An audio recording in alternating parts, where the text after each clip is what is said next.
The day the aliens dumped their garbage in Earth's orbit, Commander Hana was eating lunch in her small office. She had a bowl of rice and some vegetables. The alarm on her computer made her drop her chopsticks. She looked at the screen. Thousands of objects had appeared near Earth. They were falling from hyperspace like rain. Hana pushed her food aside and ran to the main control room. "What is happening?" she asked. Her assistant, a young man named Jinho, pointed at the large display on the wall. "They sent us something. They say it is a gift." Hana watched the objects spread across the screen. They were pieces of broken ships, huge chunks of metal torn apart by weapons fire long ago. Some pieces were the size of buildings. Others were small enough to hold in your hand. "A gift," Hana said quietly. "They sent us their trash." The Dominion was one of the 12 elder races in the Galactic Compact. They had traveled between stars when humans still lived in caves. Their empire was old and proud, and now they had thrown their garbage at Earth like it was nothing. Hana's communicator buzzed. It was Captain Park Sung from the military division. His voice was angry. "Are you seeing this?" he demanded. "I am seeing it," Hana replied. "This is an insult. We should send it back." "We cannot send anything back. We do not have ships that can carry this much material." Hana studied the readings on her screen. "Besides, the Galactic Compact has rules. If someone gives you a gift, you must accept it." Sung made a frustrated sound. "Then what do we do with 1,000,000 tons of broken alien ships?" Hana did not answer right away. She was thinking. The wreckage was from warships destroyed in a war 200 years ago. The technology was old by alien standards, but by human standards it was still far beyond anything Earth could build. "We study it," she said finally. "We learn from it." 3 days later, Hana stood before the Earth Council. The leaders of humanity sat in a half circle, their faces tired and worried. Ambassador sat among them, her expression troubled. "The Galactic Compact is laughing at us," said. "I attended the assembly yesterday. The other races think this is very funny. The mighty gave the primitive humans their garbage. One delegate said we should be grateful for such wonderful trash." The council members shifted uncomfortably in their seats. "What do they say?" asked the council chairman. "They say it is a gift of friendship," replied. "They say we should use it however we wish." But their tone was clear. They expect us to fail. They expect us to look at this technology and understand nothing. Hana raised her hand. The chairman nodded at her. "I request permission to establish a research facility," Hana said. "My team will examine the wreckage piece by piece. We will learn what we can." "And what do you expect to learn?" asked one council member. "They are thousands of years ahead of us. Their basic engineering is beyond our understanding." "Maybe," Hana said. "Or maybe not. Humans are good at solving puzzles. We are good at looking at broken things and finding ways to fix them. This is what we do." The council discussed for 2 hours. Finally, they gave Hana permission. They assigned her a small budget and a team of 50 engineers. They expected nothing. Hana expected everything. The research facility was built inside a large asteroid near the wreckage field. Hana and her team worked for weeks, sorting through pieces of destroyed ships. They cataloged everything. They took measurements. They ran tests. Most of the wreckage was exactly what it appeared to be: broken metal, shattered components, useless fragments of machines that no longer worked. But Hana noticed something strange. "Jinho," she called one night, "come look at this." Her assistant walked over to her workstation. Hana had 3 pieces of wreckage on her table. They were from 3 different ships. Each piece was damaged and worthless on its own. "These 3 parts were never designed to work together," Hana said. "They are from different ship models, different generations of technology." "So they are not compatible," Jinho said. "That is what they would say." Hana picked up one piece. It was a power regulator cracked down the middle. But look at the connection points. If I modify this edge slightly, it could link to this piece here. She pointed at a navigation component. And if I add a human-made bridge between them, I could connect both to this third piece. Jinho frowned. Would that work? It should not work. They would say it is impossible. These systems use different power frequencies, different data protocols, different everything. Hana smiled. But humans do not build things the way. We build things that work even when they should not. She spent the next month testing her theory. She brought in more engineers. They worked day and night. They made mistakes. They tried again. They argued about methods and theories and possibilities. And slowly, something amazing began to happen. The broken pieces started to fit together, not in the way they had designed them, but in new ways that human minds invented. Where alien engineers saw incompatible systems, human engineers saw challenges to overcome. Captain Sung visited the facility 3 months after the project began. He walked through the workshop, looking at tables covered with alien technology. Engineers worked everywhere, connecting pieces, testing systems, building something new. "What is all this?" he asked Hana. "This is the beginning," she said. She led him to a large display screen. On it was a design.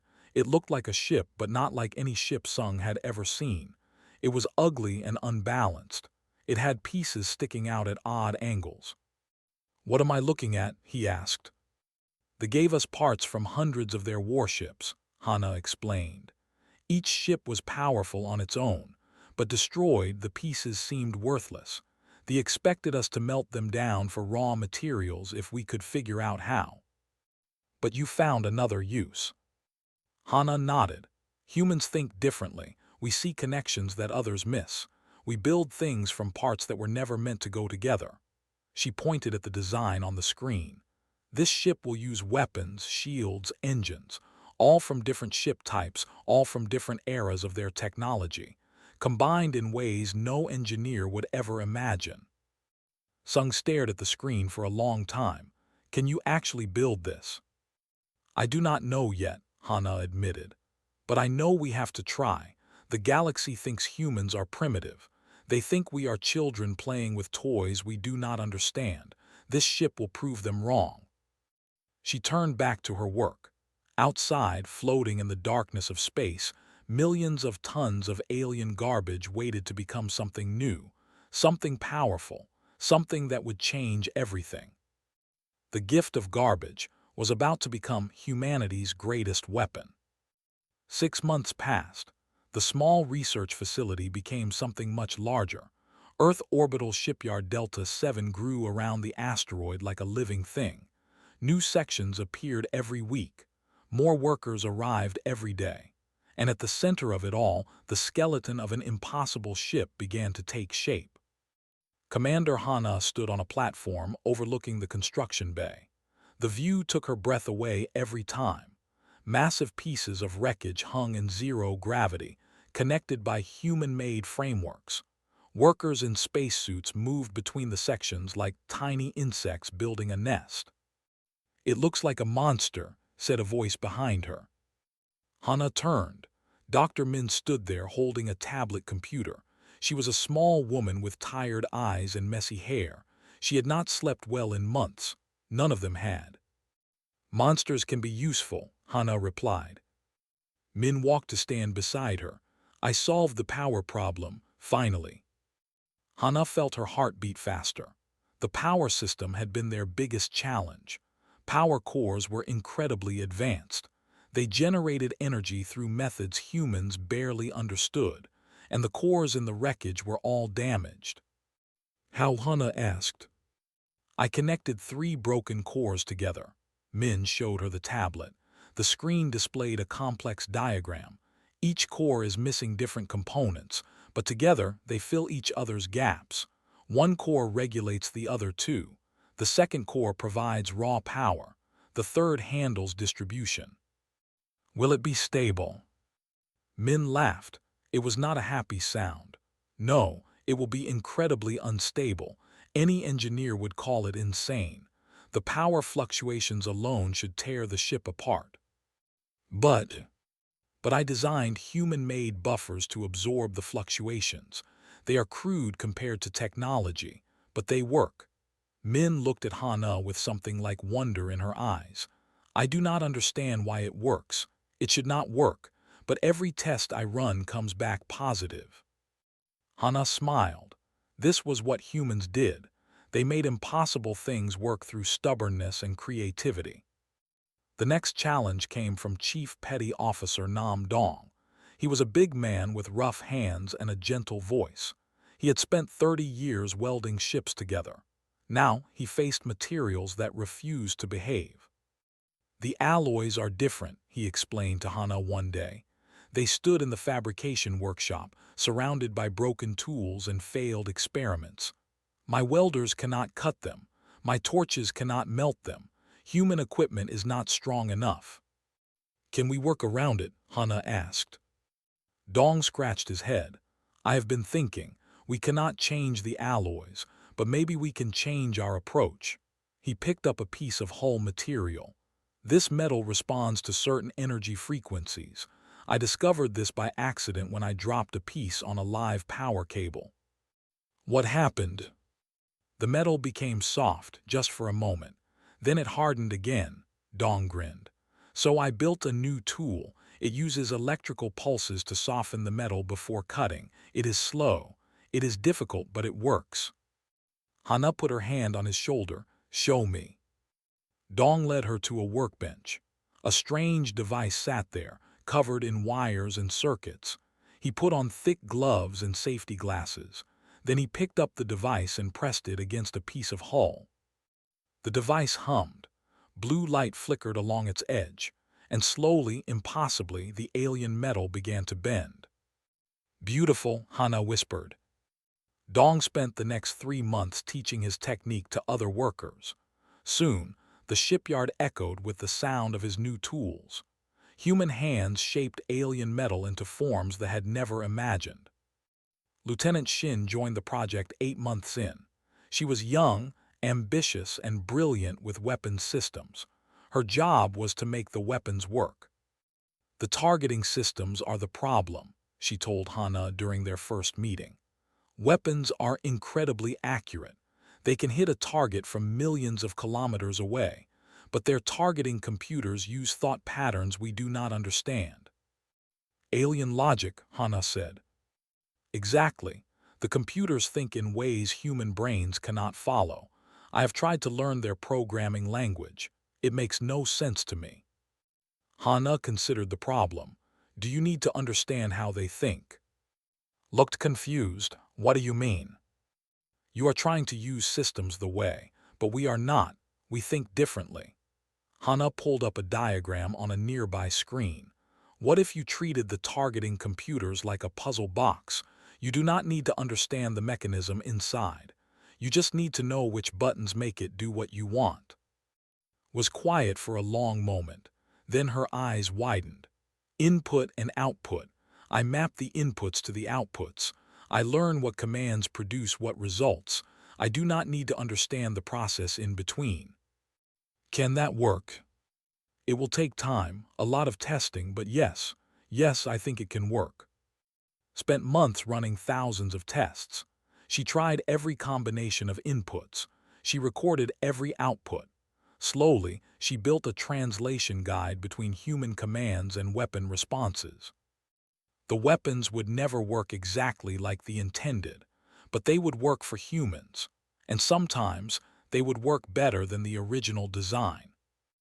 18 months after the project began, the ship was nearly complete. Hana walked through its corridors with Captain Sung. The interior was strange. Human-built walls connected alien sections.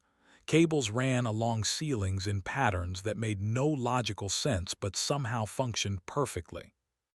It is ugly, Sung said. Yes, Hana agreed. It breaks every rule of ship design I have ever learned. Yes. They would be horrified. Hana smiled. That is the best part. They reached the bridge. It was a circular room with screens covering every wall.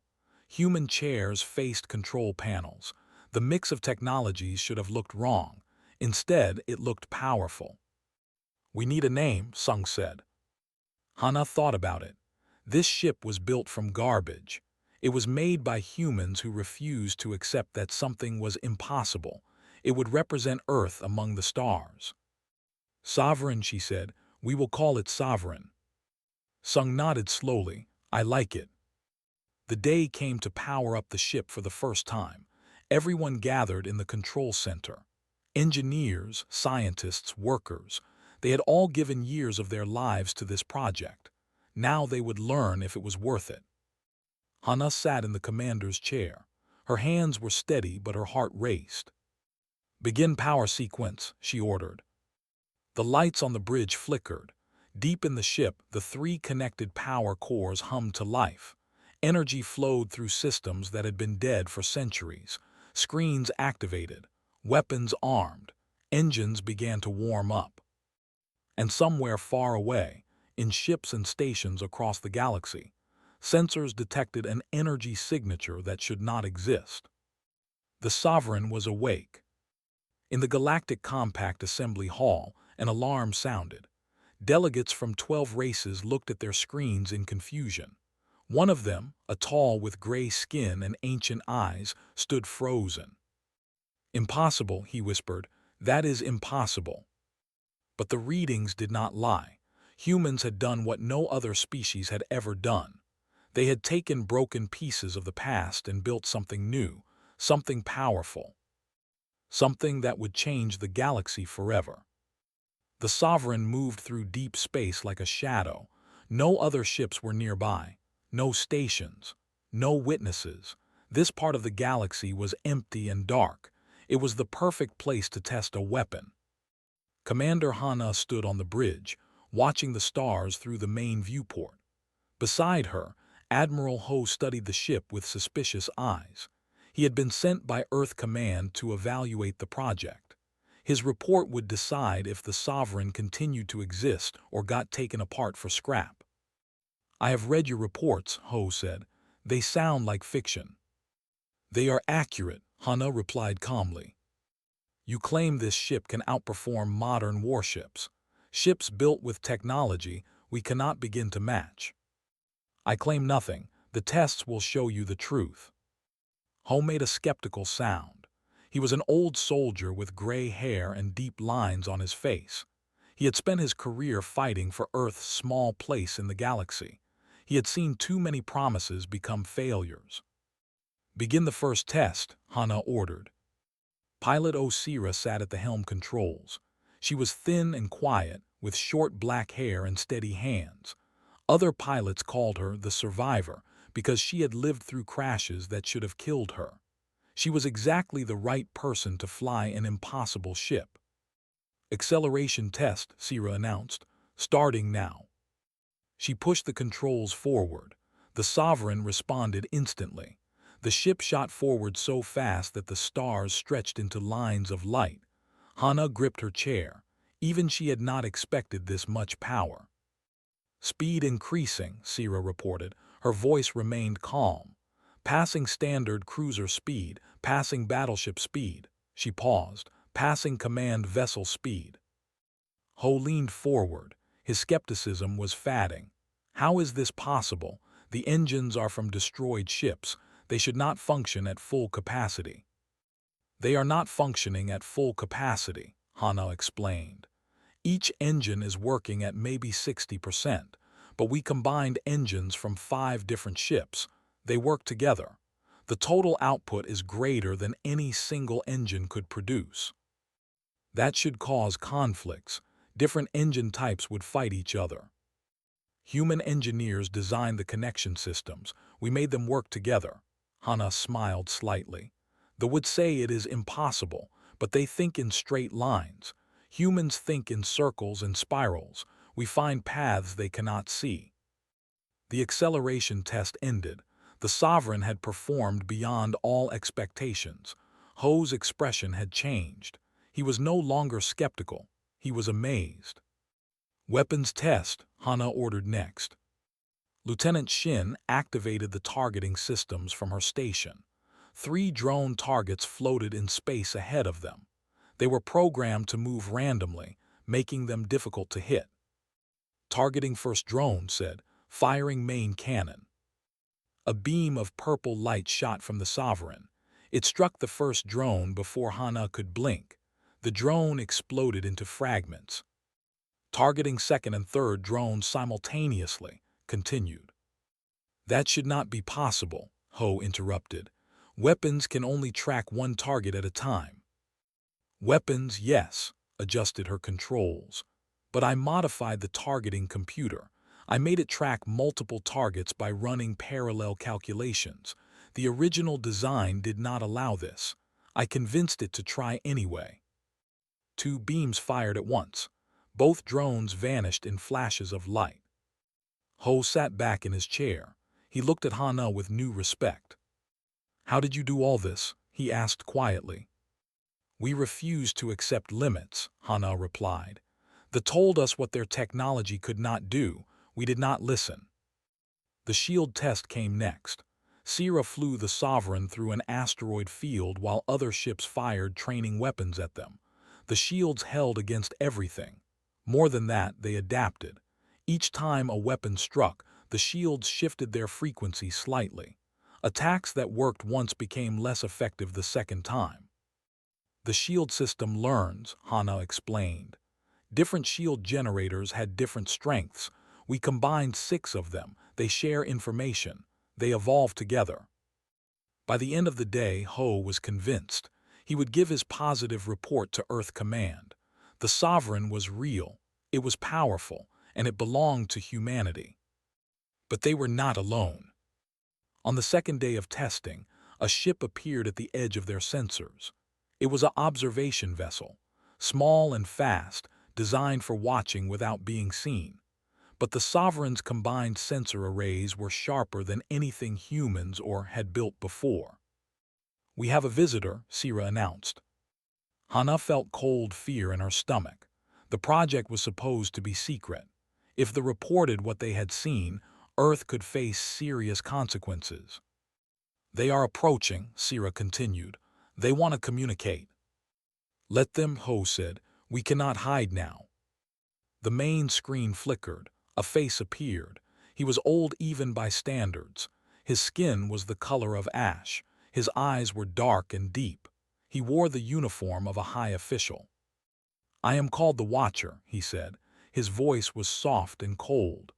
I have observed many species over many centuries. I have never seen anything like this. This ship belongs to Earth, Hana replied. It was built from materials your people gave us freely. I know what it was built from. The Watcher's eyes moved slowly across the bridge. He was studying everything, recording everything. You used wreckage from the Third War, from ships destroyed 200 years ago. We did. That wreckage contained components from our most advanced vessels of that era, vessels that represented the peak of our engineering. Broken components, Hana corrected. Damaged, worthless according to your engineers. The Watcher was silent for a long moment. When he spoke again, his voice had changed. There was something in it that might have been fear. May I come aboard? I wish to see what you have created. Hana looked at Ho. The Admiral nodded slowly. They could not refuse. Refusing would make Earth look guilty of something. You may board, Hana said. The Watcher's shuttle arrived within an hour. He walked through the Sovereign's corridors in silence. His eyes missed nothing. He touched the walls where human and technology merged. He examined the control panels. He stood in the engine room and listened to the 3 power cores humming together. Finally, he returned to the bridge. His face had changed. He looked disturbed. You do not understand what you have built, he said. We built a warship, Hana replied, a powerful one. No, the Watcher shook his head slowly.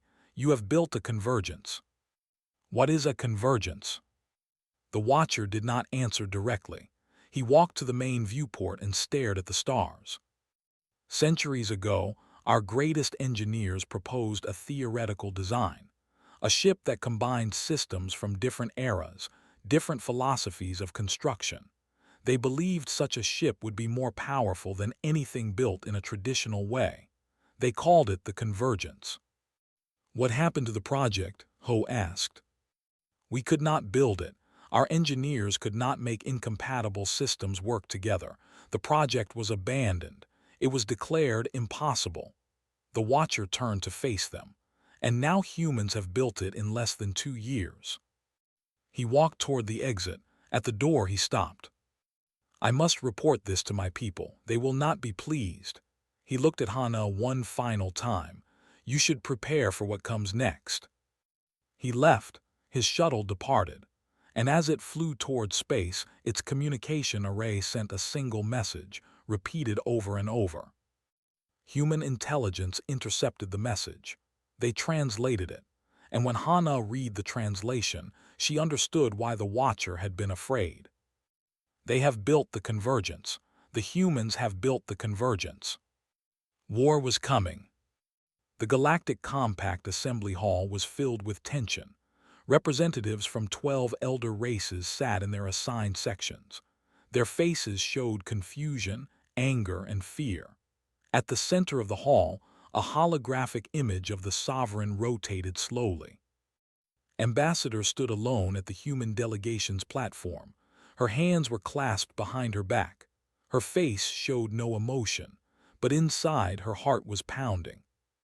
This is unacceptable, declared the High Elder of the Dominion. His name was, and he was the oldest living. His voice echoed through the chamber like thunder. Humans have stolen sacred technology. They have created a forbidden weapon class. They must surrender the vessel immediately. Murmurs spread through the assembly. Other delegates watched with hungry eyes. Some wanted the sovereign destroyed. Others wanted it for themselves. The humans received materials as a gift, replied calmly. Under compact law, a gift becomes the property of the receiver. We have stolen nothing. You twisted our technology into something obscene, shot back. The Convergence was declared forbidden centuries ago. Building it is a crime against galactic order. Show me where in compact law it says the Convergence is forbidden. Silence. Eyes narrowed. He could not show such a law because it did not exist. The Convergence had been abandoned by not banned by the compact. The law is irrelevant, said finally. What matters is safety. The Convergence could upset the balance of power in the galaxy. It could make humans too strong. Ah nodded slowly. So this is not about law, this is about fear. The assembly hall erupted in angry voices. Delegates shouted at each other. Some demanded human punishment. Others argued for caution. The arbiter, a neutral judge named, raised her hand for silence. The compact will hear from both sides, announced. High Elder will present the position. Ambassador will respond. Then we will decide. Stepped forward. He was tall and thin with skin like ancient paper. His eyes burned with cold fire. For 10,000 years, the Dominion has maintained order in this galaxy. We have fought wars so others could live in peace. We have shared our knowledge freely. He gestured at the holographic image of the sovereign. And this is how humanity repays our generosity. They take our gifts and forge weapons against us. We have never threatened interrupted. Your ship is a threat simply by existing. Turned to face the other delegates. The Convergence was abandoned for good reason. Different technologies do not mix. Different philosophies of construction create instability. The ship the humans have built is dangerous. It could fail catastrophically. It could damage space itself. We do not know what it might do because our own engineers never dared to complete it. Then perhaps your engineers lacked courage, said quietly. Gasps filled the chamber. No one spoke to a High Elder that way. His expression darkened. You know nothing of our history, nothing of our wisdom. You are children playing with fire. We are engineers solving problems. Walked to the center of the chamber. For 200 years, humanity has lived under the shadow of elder races. We were told we were primitive. We were told we could never match your achievements. We were told to stay quiet and be grateful for whatever scraps you offered." She pointed at the holographic sovereign. "This ship was built from scraps, from broken pieces of technology you threw away, and we turned those scraps into something you could not build yourselves. Perhaps the real question is not what humans have done wrong. Perhaps the question is why they are so afraid of what we have done right." The chamber fell silent, had struck a nerve that all the elder races felt but none would admit. They were afraid. Humans had done something extraordinary, something that proved primitive species could surpass their betters. Spoke again, but his voice was different now, quieter, more honest. "Ambassador is partly correct. We are afraid." He paused, letting his words sink in, "but not for the reason she believes." He walked to the center of the chamber, facing directly. "The wreckage we gave to Earth was not garbage. It was a test." The assembly hall went completely still. "For they have given similar gifts to promising young species, scraps of technology, damaged equipment, worthless materials. We watch what they do with these gifts. Most species learn nothing. They melt the scraps for raw materials or display them as trophies. A few try to study the technology. They fail." His eyes met. "In 10,000 years, no species has ever passed the test. No one has ever built something new from the pieces we provided. Until now. You were testing us," his voice was hard, "without our knowledge, without our consent." "Yes, and you passed. That is the problem." Turned to address the full assembly. "The convergence was not abandoned because it was too dangerous. It was abandoned because we could not build it. Our greatest engineers tried for centuries. They failed. The theory was sound, but the execution was beyond our ability." He pointed at the holographic sovereign. "Humans succeeded in less than 2 years. They built what we could not. They thought in ways we cannot think. And now we must decide what that means for the galaxy." Arbiter leaned forward. "What are you proposing, High Elder?" Was silent for a long moment. His face showed the weight of centuries. "The Dominion is dying," he said finally. "Our population declines. Our territory shrinks. Our technology has not advanced in 1,000 years. We have become guardians of the past, not builders of the future." He looked with something that might have been respect. "We gave humanity the test, hoping someone would finally pass it. We needed allies who could think beyond our limitations. We needed proof that the galaxy still held species capable of growth." "Then accept us as allies," said. "Do not demand we surrender our achievement." "I cannot." His voice hardened again. "The other elder races will not permit it. They see the sovereign as a threat to their power. They will demand action." "What kind of action?" Before could answer, an alarm sounded throughout the assembly hall. Emergency lights flashed. A new voice filled the chamber, coming from military command. "High Elder, our fleet has mobilized. 40 warships are moving toward Earth space. They will arrive within hours." His blood ran cold. "You ordered an attack." "I ordered nothing." His face showed genuine shock. "This is not my command. The war faction has taken action without authorization." "Stop them." "I cannot. They have sealed their communications. They believe they are saving the Dominion." His voice broke slightly. "They will destroy the sovereign, and probably start a war that kills millions." Was already moving toward the exit. She had to warn Earth. She had to warn Hana. "Ambassador," called after her, "if your ship is truly what our engineers dreamed of, you may have a chance. The convergence was designed to be more than a warship. It was designed to be a key." "A key to what?" "To survival." The High Elder's eyes were ancient and tired. "Make sure your humans understand that. The Sovereign was never meant to fight alone." Behind her, the assembly fell into chaos. Ahead of her, war waited among the stars. And aboard the Sovereign, Commander Hana received the warning. 40 warships were coming. The first real battle was about to begin. She sat in the commander's chair and looked at her crew. They were afraid, so was she. "All hands to battle stations," she ordered. "Today we find out what this ship can really do." The fleet emerged from hyperspace like a swarm of angry insects. 40 warships, their hulls gleaming with weapons, spread across Earth's outer defense zone. They were beautiful in a terrible way. Each ship was a masterpiece of alien engineering designed for one purpose: destruction. Commander Hana watched them appear on her screens. Her heart was steady now. Fear had become focus. "Enemy fleet has established formation," Pilot Osira reported. "They are moving toward Earth at standard approach speed." "What is our defense strength?" Hana asked. General Moon One answered from his position at Earth Defense Command. His face appeared on the main screen. "We have 12 ships ready to fight. All of them combined cannot match even one battleship." "Then we do not fight like 12 ships." Hana turned to Lieutenant Shin. "Activate the command nexus." His hands moved across her console. Deep within the Sovereign, systems that had never been used before came to life.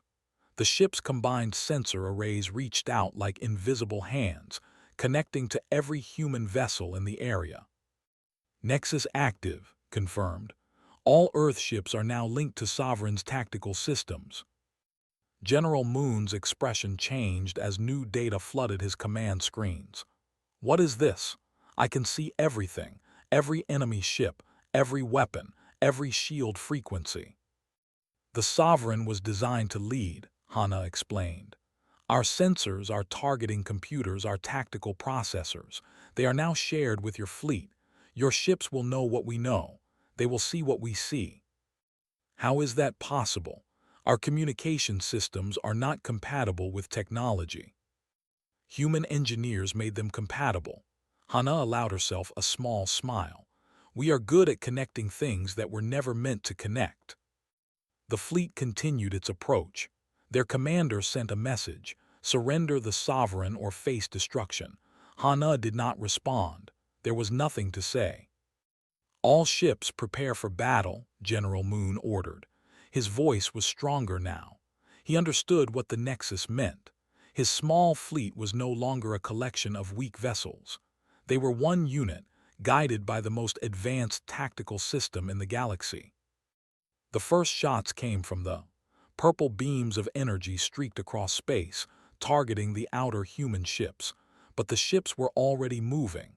The Sovereign had calculated the enemy firing patterns. It had shared that information with the fleet. Human vessels dodged attacks they should not have seen coming. "Return fire," Hana ordered. The Sovereign's main weapons activated, had spent months learning their secrets. Now she used that knowledge. The ship fired in patterns no commander had ever seen. 3 beams at once, hitting 3 different targets. The shields flickered. They had not expected this. "Enemy formation breaking," Sira reported. They were confused. Human ships were not supposed to fight like this. Human ships were supposed to be slow and clumsy. Instead, they moved with perfect coordination. Every attack was countered before it landed. Every weakness was exploited the moment it appeared. But they were ancient warriors. They adapted quickly. "Enemy ships regrouping," announced. "They are coordinating their attacks, focusing on the Sovereign." 20 warships turned their weapons toward Hana's ship. The space around the Sovereign exploded with energy beams. Shields flared as they absorbed hit after hit. "Shield strength dropping," Dr. Min reported from engineering. "The 3 cores are working at maximum capacity. I do not know how long they can maintain this output." "They will maintain it as long as we need them to," Hana replied. The battle became a storm of light and fire. The Sovereign was struck again and again. Systems began to fail. Crew members were injured, but the ship kept fighting. Its hybrid systems adapted to every attack. Shields shifted frequencies. Weapons found new targets. The command nexus kept the human fleet moving together like fingers on a single hand. Hours passed. The lost 12 ships. Humans lost 3. The numbers were unbelievable. No species had ever inflicted such losses on a fleet. But the enemy kept coming. They were determined to destroy the Sovereign no matter the cost. "Commander," Sira said quietly, "I do not think we can win this way. They have too many ships." Hana knew she was right. The Sovereign was powerful, but it had limits, and those limits were approaching fast. Then she remembered what it said. The Sovereign was never meant to fight alone. It was meant to be a key. "The Nexus," Hana whispered, "we are only using part of it." She stood from her chair and walked to the central console. Her mind raced through everything she knew about the ship. The combined systems, the merged technologies, the connections that should not work but did. Can the Nexus do more than share information? Looked up with uncertain eyes. "What do you mean?" "The Sovereign connects our fleet together. We share targeting data and sensor readings, but the system is designed for more than that." Hana's hands moved across the console. "It can share power. It can share shields. It can make our 12 ships function as one vessel with 12 bodies." That would require massive coordination. The processing power alone would be impossible. Impossible for computers. Impossible for human computers. Hana pointed at the 3 power cores visible on the engineering display. But not impossible for a convergence. That is what the design was always meant to do. Bring different things together. Make them more than the sum of their parts. She activated the full Nexus. The effect was immediate. Every human ship in the fleet felt it. Shields strengthened as power flowed from the Sovereign. Weapons became more accurate as targeting data synchronized perfectly. The 12 vessels stopped being separate units. They became extensions of a single will. "All ships," Hana broadcast, "follow my lead." The human fleet attacked as one organism. They moved in perfect formation. They fired at the same moments. They protected each other without needing orders. The Sovereign was their brain, and they were its arms. The commander tried to respond. He could not.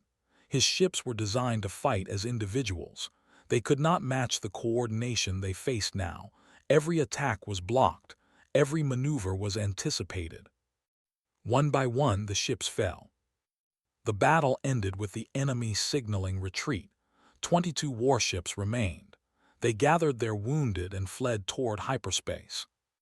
Hana slumped in her chair. Her body was exhausted. Her mind was empty, but she was smiling. "We won," Sira said softly. "We survived," Hana corrected. "Winning comes later." 3 days after the battle, a message arrived from space. High Elder requested a private communication with Commander Hana. She accepted from the bridge of the Sovereign. The ship was badly damaged but already being repaired. Human engineers worked alongside the first technicians to ever step aboard. His face appeared on the screen. He looked older than before. "You proved me right," he said. "The convergence worked exactly as our ancient engineers predicted. A force multiplier, a unifying presence, a key that unlocks potential in others." "Your fleet attacked us," Hana replied. "People died." "I know, the war faction has been removed from power. They will face justice." Paused. "But I did not contact you to discuss politics. I contacted you to make a request." "What request?" "The Dominion is dying. I told your ambassador this truth. Our technology has stagnated. Our population declines. We have forgotten how to grow." His ancient eyes met Hana's through the screen. "We need help. We need allies who can think in ways we cannot. We need humans." Hana was silent for a long moment. This was not what she had expected. "You want us to build more ships like the Sovereign. I want you to teach us how to think like humans, how to see connections we miss, how to build impossible things from broken pieces." His voice was humble now. "We gave you garbage expecting you to fail. Instead, you built a miracle. Perhaps you can help us build miracles too." Hana thought about everything that had happened. The insult of the gifted garbage, the months of impossible work, the battle that should have killed them all. I will discuss it with my government, she said finally. But I think we can help. Humans are good at fixing broken things. Nodded slowly. We will send our engineers to learn from you. Our shipyards will be open to human designers. Together, perhaps we can build something new. The communication ended. Hana sat alone on the bridge, looking at the stars through the viewport. Behind her, the crew worked to repair their ship. Outside, human vessels patrolled alongside the first ships to ever serve peacefully in Earth space. Below, on the planet itself, millions of people looked up at the sky and saw something they had never seen before. Hope. The sovereign had proven that humans belonged among the stars, not as servants or students, but as builders and creators. The garbage gift had become a gift after all, just not the kind anyone expected. Hana smiled and got back to work. There were more miracles to build.